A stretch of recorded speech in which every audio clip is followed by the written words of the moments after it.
Ladies and gentlemen, good day and welcome to the Solara Active Pharma Sciences Limited Q3 FY’25 earnings conference call.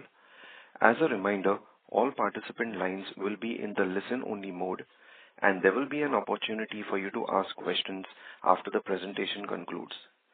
Should you need assistance during the conference call, please signal an operator by pressing star, then 0 on your touch-tone phone. Please note that this conference is being recorded. I now hand the conference over to Mr. Abhishek Singhal. Thank you, and over to you, sir. Thank you. A very good afternoon to all of you, and thank you for joining us today for Solara Active Pharma Science earnings conference call for the third quarter and 9-month ended financial year 2025. Today we have with us Arun, Solara's founder, Purvang Purohit, CEO, and Arun Kumar Bhaskaran, CFO, to share the highlights of the business and financials for the quarter. I hope you've gone through our results release and the quarterly investor presentation, which have been uploaded on our website as well as the stock exchange website. The transcript for this call will be available in a week's time on the company's website. Please know that today's discussion may be forward-looking in nature and must be viewed in relation to the risks pertaining to our business. After the end of this call, in case you have any further questions, please feel free to reach out to the investor relations team. I now hand over the call to Arun to make his opening remarks. Thank you, Abhishek. Appreciate it. Thank you all for joining us today. So let me start off saying that it has been a very disappointing quarter in terms of our revenue performance, and this is mainly a design situation that we have been confronted with increased pricing competition on our portfolio of our ibuprofen range of products. We have been taking conscious decisions, as you would notice, over several quarters to be focused on operating leverage, higher and improved margins, and discipline of the balance sheet. I think we have come a long way in several of those key metrics, but we decided not to accept price challenges on our products that would be detrimental for our business on a long-term basis. Consequently, it's very rare that we revise the guidance downwards. We have, this time in the case of Solara, revised the guidance downwards on the revenue standpoint, but I'm also at the same time pleased to confirm that our margins are actually trending ahead of our Q3 margins are trending significantly ahead of our H1 numbers in terms of an average percentage point, and we will see growth coming back to the business in a more disciplined and organized manner. I'm also pleased with the gross margin expansion of 500 basis points, and that is a good start point for us to build a business from there. All of this obviously results in improved free cash generation, resulting in reduced debt. And while the revenue guidance downwards is disappointing, we are not changing the EBITDA guidance previously provided at 230 to 260 crores. And we expect Q4 is typically a high quarter for the pharma API industry. We expect that to be the case for Solara too. And while we have obviously reduced our revenue guidance, we had to adjust our EBITDA guidance by about 10 crores. But overall EBITDA for the year, for that 10 crores for the quarter of Q4, but the EBITDA for the entire quarter, which was guided earlier, will be maintained. We are trending quite nicely on the debt to EBITDA times that we have guided, and we'll continue to improve on this. A major decision we have taken is obviously to give focus to our CRAMS business. It's been suboptimal, if I may say, over the last 2 to 3 years, and it requires a very different approach to build value and also capabilities. And as most of you know, we have been mothballing our Vizag facility for a long period of time, although it's been FDA approved. We have invested significant amounts of capital there, and the carve-out of the CRAMS business will be beneficial to shareholders. Albeit the size of the business is small, today at 120 crores, with gross margins at the EBITDAs will trend at around significantly higher than the company average and should more in the 25 to 30% range. But we do acknowledge that this business is very suboptimal at this stage. But given the infrastructure that we have in Vizag, which is one of the largest sites in the API sector, and having 2 consecutive 0483 inspections, we think that we are well poised to have significant capabilities built out of Vizag away from the catalog generic business, and at the same time pushing down about 200 crores of debt into the new CRAMS business, and also funding it separately as and when it's required. It just gives the ability for the Solara retained business to be significantly a lighter balance sheet, and will deliver significant outcomes in terms of financial key ratios. Consequent to all of this successfully getting completed, and obviously subject to shareholder approvals and other regulatory approvals, which would take upwards of between 12 and 15 months, we believe that the debt to EBITDA in Solara will be closer to the 1-time range, which is in a very healthy position for us to then grow the business. The carving out of the Vizag facility will not impact our capacity, and for the next at least foreseeable 2 to 3 years in our core catalog business, as we currently operate the business at around 65% capacity utilization. Even though we have made significant cost improvement strategies, our OPEX and under-recovery continues to be a challenge in this business, and therefore, rather than adding significant new under-recoveries by kickstarting Vizag within the same P&L, we thought it was prudent and in the interest of all stakeholders to strategize this operation separately. Yeah, so that's a slightly longish opening note, but both Purvang, Arun, and I am happy to address questions that you may have. We continue to believe strongly in the quality of the business that is emerging in Solara's reset strategy, and I'm sure that we will deliver improved results in the coming quarters. Thank you. We can take the Q&A now. Thank you. We will now begin the question and answer session. Anyone who wishes to ask a question may press star and 1 on their touchtone telephone. If you wish to remove yourself from the question queue, you may press star and 2. Participants are requested to use handset mode while asking a question. Ladies and gentlemen, we will wait for a moment while the question queue assembles.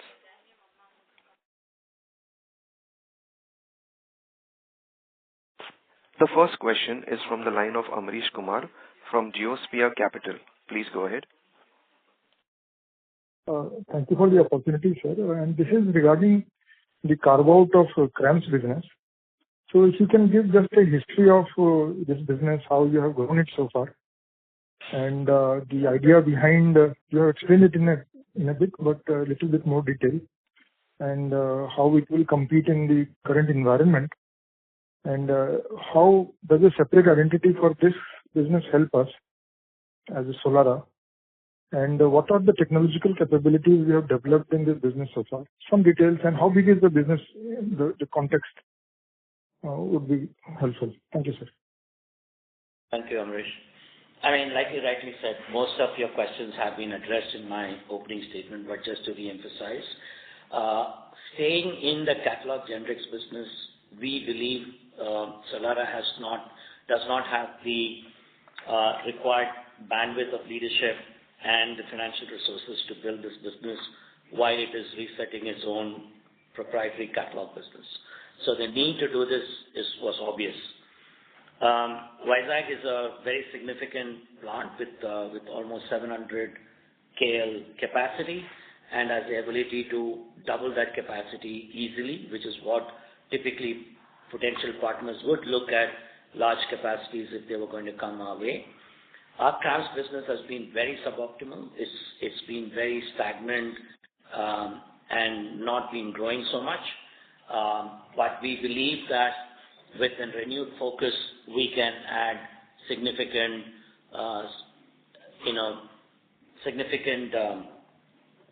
velocity to the growth of the business.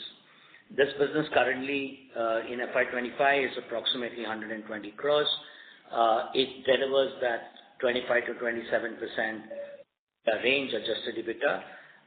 And of course, when we take this revenues into the new company, the first several years, there would be not necessarily great numbers, as we'll have under recoveries and additional expenses in terms of building new capabilities.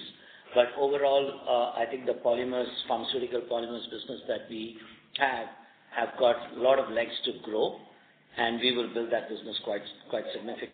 But it will take us 2 to 3 years before you see the emergence of a challenger or a new player in the CRAMS API business. We have several types of chemistry and capabilities that we can offer from this plant. At this time, our primary focus is going to be the polymer-based API chemistry, which not many players have out of this country. Yeah. Thank you. Thank you, sir. Thank you. The next question is from the line of Jagdish Sharma, an individual investor. Please go ahead. Sir, thanks for giving me this opportunity. I have a couple of questions for the carve-out CRAMS and polymer business. You just mentioned that you have 120 crores of top line for this business. What are the EBITDA margin currently you've made in this quarter?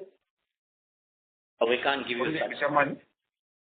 I don't think we can give you specifics for this quarter, but generally the business delivers about 25% EBITDA. 25%. Okay. So my second question is you mentioned this business is subscale, right? It's currently at subscale level. What is our aspiration over the next 3 years in terms of revenue and margin? I think we believe that we can take a revenue expansion, obviously, to be in the 35 to 40% EBITDA range has to happen to be a serious comparable CRAMS player. I think we can triple or even quadruple our turnover from the current 120 crores. We do have a nice pipeline, and with a new arrangement that is being proposed, we think in about 3 to 4 years we can get to that 500 odd crore number. Okay, sir. Thank you, sir. Thank you. Thank you. The next question is from the line of Naman Bhansali from Nine Rivers Capital. Please go ahead. Hi, sir. Thank you for the opportunity. First question is, you mentioned in the presentation that we have received 6 key product approvals and 11 market extensions in the Q3 quarter. So could you elaborate a bit on this, and if we have any material product approvals that can come out of these? Yeah, I'm going to request Purvang to answer your question. He'll give you more specifics. So, specifically, we have already mentioned about this, that we are strongly focusing on the polymer space, and we did get some of the approvals in the polymer space for some of the key markets. And then there were some approvals that we got in the ibuprofen plus space, wherein we actually talk about some of the markets which we have not catered for some of the existing customers. So it is adding to a mix of new geographies that is actually adding to our opening new markets for us. Got it. That is helpful. And second question is on the financial side of the CRAMS and polymer business. So if you could share what is the total capital employed till date for this business, and what incremental capex would we need to do for this particular facility? Yeah, so basically the capex that has been invested in Vizag is close to about 500 crores. But not all of that capital will be useful for a CRAMS business because it was predominantly an ibuprofen facility. So I would like to say that the good assets that the CRAMS business can enjoy would be about in the range of 250 to 300 crores because the rest of the plant has to be retrofitted. We probably need to invest at least another 100 to 150 crores in the next 3 years to achieve the goals of what we want to be. And then, so that should take us to the next big level we want to build this platform to. Got it. Thank you. That's it from my side. Thank you. The next question is from the line of Sajal Kapoor from Anti-Fragile Thinking. Please go ahead. Yeah, thanks for the opportunity. Solara made an excellent move, I think, by separating CRAMS, polymer, and HP API. Couple of questions from my side, if I may, Arun, and Purvang, you as well. Can you share some perspective on the R&D infrastructure? Do we have As on today, do we have separate teams for CRAMS and generics? And what is the combined team size on the R&D side today, and where do you see this number growing over the period?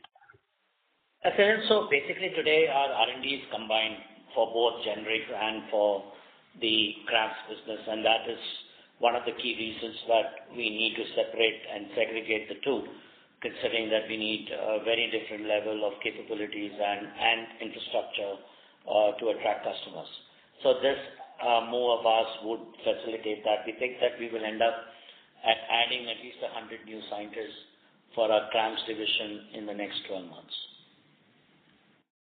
Yeah, that's helpful, Arun. And on the gross margin side, clearly CRAMS is a higher gross margin business. We all know that, but it's subscale today. It's low volumes, as disclosed. Now, given that it's a higher margin business and it's contributing almost negligible amount, let's say 10% to the overall, our Concall gross margins are still 56%, which is very healthy. And that kind of suggests that the other business, the non-CRAMS business, is also not having very low gross margins as on today. Is that a fair assumption? It is, because of our focused attention to margin, and that is what has caused the revenue drop.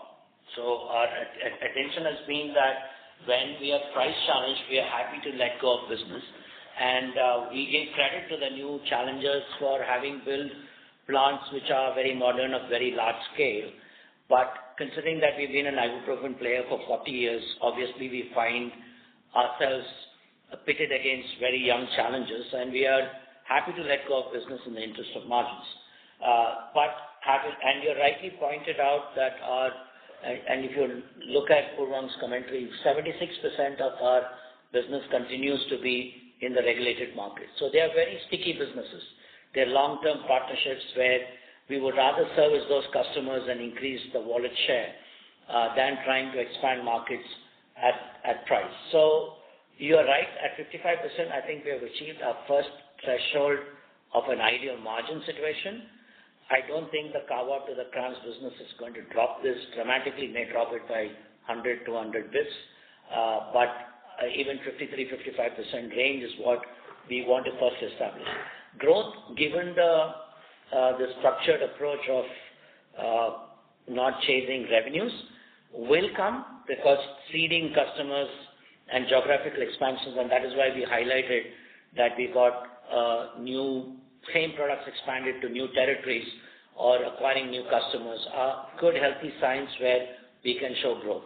So I think growth will be tepid on the top line, but I think you will see margin expansion, OPEX leverage, inefficiencies in our manufacturing infrastructure, and our corporate overheads coming down dramatically. And if you see our presentation, you'll see in the last 5 quarters we've had a very successful run on cost management.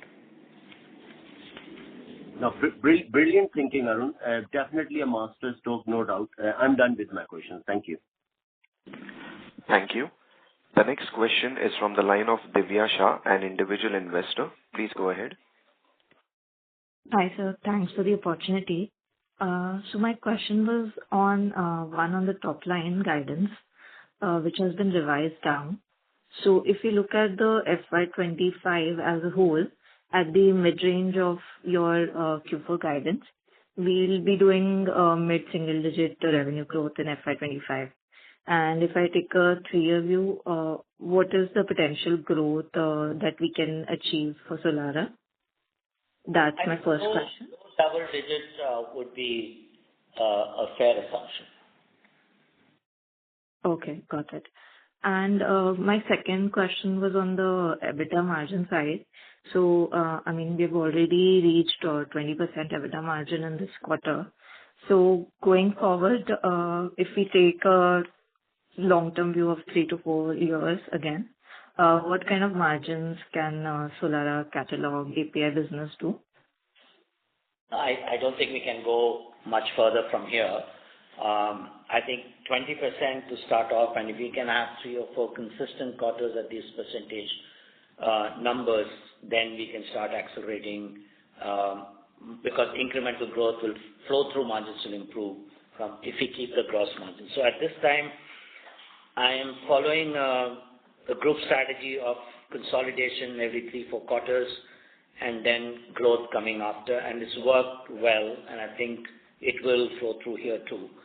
I think the margin expansion from 20% to 22, 23% in this 3-year horizon that you are talking about is feasible, but let's take 1 year at a time.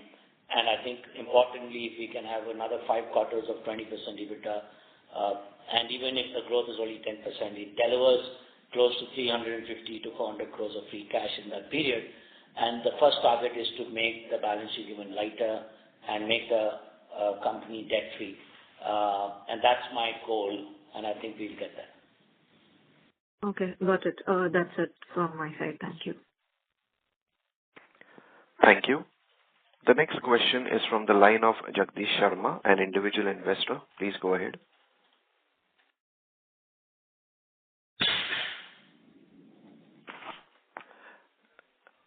Jagdish Sharma, please go ahead with your question. Unmute your phone in case if you have muted it. So thanks for giving me this opportunity once again. Our gross margin improved to 55% during this quarter. That's a 500 sequential jump. What were the main drivers for this margin expansion, and is this number sustainable going forward? Yeah. So basically what we have done is, while, as Arun mentioned about the fact that we have significantly focused on profitable products, and one of the questions was also that while we are talking about CRAMS business, there are other businesses wherein we have actually been able to sustain our margins. Having said that, with respect to this, we did debottlenecking of capacities on some of the high margin products, while continuous focus on the cost improvement program that we had in place, which actually allowed us to expand the margins, and that's how we have been able to do that. And we see a demand coming for these two products, and which would sustain in the coming quarters. Okay.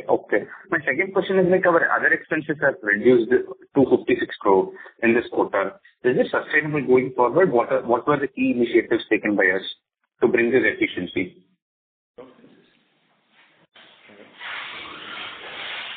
One is, you see, over the last 4 quarters, our OpEx has been coming down. It's mainly because of mothballing a couple of sites. We have mothballed Vizag and Mysore site. Plus, we have also taken some OpEx reduction measures in other sites, which has brought down these costs. Okay, sir. Thank you, sir. Thank you. The next question is from the line of Aditya Sen from Robo Capital. Please go ahead. Hi, thanks for the opportunity. I got my answer just now. Sir, can you please come back on the revenue guidance for the next 3 years? I guess you answered, but I missed that point. Low single digits. Low double digits. Low single digits, right. And the asset turn for the Vizag plant would be 1.2 to 1.3x. That's right? Sorry? Asset turn, yeah. Okay. Got my answers. Thank you. Thank you. The next question is from the line of Sunil Kothari from Unique PMS. Please go ahead. Thanks for opportunity. Sir, my question is a little bit on a broad to understand. Arun Kumar, your success of acquiring assets, merging and then demerging and then creating value is very highly successful. Very, very few entrepreneurs have up to now done this type of successful restructuring and creating value. So my question is, internally you have capable team and you have proven yourself. Are you seeing larger external opportunity, maybe because of regulated markets, supply chain disruptions, or maybe China plus one? If you can talk a little bit more on those opportunities, will be really helpful. Yes, sir. Let's restrict our conversations to Solara at this time. I think Solara is a classic case of a legacy business which missed out on the CRAMS run. And I think our primary focus today is to segregate the business, give it the attention it requires, resource the capital, get the teams, the technical capabilities, and that is a lot to do. And I think that itself will create value to Solara stakeholders. So that's what we do well as a group, like you rightly said. and we'll stay focused on that approach here too. And sir, your thoughts on external opportunity. Is there any major shift happening compared to, say, last 10, 15 years, or this is the opportunity which was there and it is continuing or maybe increasing? How do you see this? We see CRAMS as an opportunity increasing. I think there is some benefit of the China Plus One strategy. I don't see it's a tsunami coming our way. I just think that the pharmaceutical industry and the life sciences industry is looking at India as a very serious player, just that we now have the capabilities, infrastructure, people, skill sets, and we're benefiting from that. But we still are a very small part of the global supply chain in terms of CRDMO activities. But I think we still have a chance. Some of the chemistries that Solara has is historically in a good spot, and we are benefiting from that opportunity by doing what we did. On your themes, I think internationally there are several opportunities, but I think valuations are high, and building international assets at this stage on the API platform is not necessarily what we are looking at. Thank you, Sunil. Thank you. The next question is from the line of Rakesh Banerjee, an individual investor. Please go ahead. Yeah, good afternoon. Thanks for the opportunity. My question, first of all, congratulations for hitting 55% gross margin. That's really awesome at this stage of the business. What I was trying to understand, you have already mentioned that you got 6 approvals in the last quarter. So if you can, sir, elaborate a bit on the expected approvals in the coming quarters as well, maybe in the next 2 quarters, that would be really helpful. And also, if you can comment on out of the 6 approvals that we have already obtained, if there is any major molecules which got approved, that would be also very insightful. Rakesh, we don't give any specifics on products. Obviously, that's not what most companies do. Like Urvang mentioned, we do have some nice products in some difficult to make products approvals, mainly portfolio maximization strategies, that is new markets, not necessarily new products. They will funnel growth to the guidance that we are giving long term, that low double-digit growth, with a focus on keeping the margins. So we do not have any specific answers to your question. And to add to what Arun just mentioned, we have also mentioned earlier that we have close to 95 DMS already, active DMS, which are filed in the US. And we are actually roughly selling, just to give a ballpark, we are selling close to 30 products only. So there is still a lot of value, that intrinsic value in the system that needs to be capitalized, and that's where we are getting into cost improvement programs and seeding the market, seeding the new customers, and seeing the growth coming from there. Thank you. The next question is from the line of Manas from Xylem Investment. Please go ahead. Thanks for the opportunity. So my question is regarding what is the timeline for the demerger of this CRAMS business? So typically any demerger through an NCLT process takes between 9 and 12 months. So that's what we expect this to also take. Oh. And you are guiding for low single digit guidance, right? Am I heard correctly? Low double digit. Low double digit. Oh. Thank you, sir. That's all. Thank you. The next question is from the line of Parth Jariwala, an individual investor. Please go ahead. Hello, sir. Thank you for providing me the opportunity. I have 3 questions. Here is the first one. In the previous quarter, it was mentioned that the revenue was expected to be in the range between 1,400 to 1,500 crore by the end of FY'25. Do you believe this target is achievable? And what your EBITDA expectation regarding EBITDA and operating profit margin for the same period? And second question is regarding the debts. Your guidance was provided to reduce up to 500 crore by the end of FY'25. Do you believe this target is achievable? And what strategy are in the place to ensure a smooth reduction in the debts level? And third question regarding the ibuprofen contribute 34.1% of total turnover. respectively a key driver of revenue. Could you provide insight into the contribution from other segment or a product that's mixed?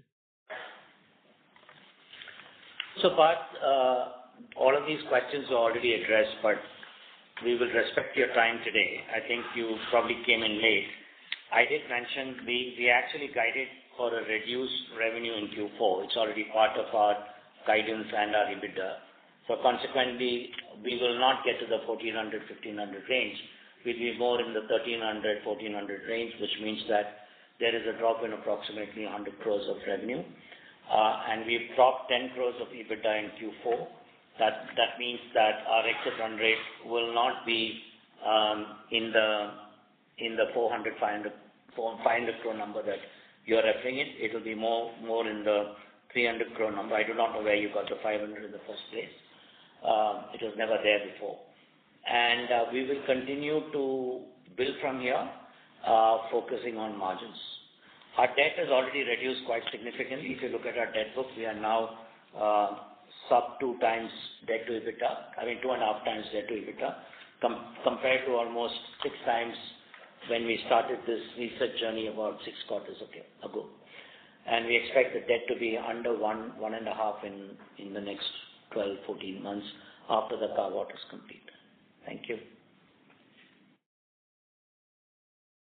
Thank you. The next question is from the line of Anupam Jain from Indra Securities. Please go ahead. Yeah, thanks for the opportunity. I just wanted to know the current CRAMS facility you are retrospecting. How much will be the cost for that, additional cost? Because you have already incurred 500 crore cost, as you said. Like I said, Anupam, we did say that Vizag has invested. The question was how much money Vizag has invested. It's about 500 crores.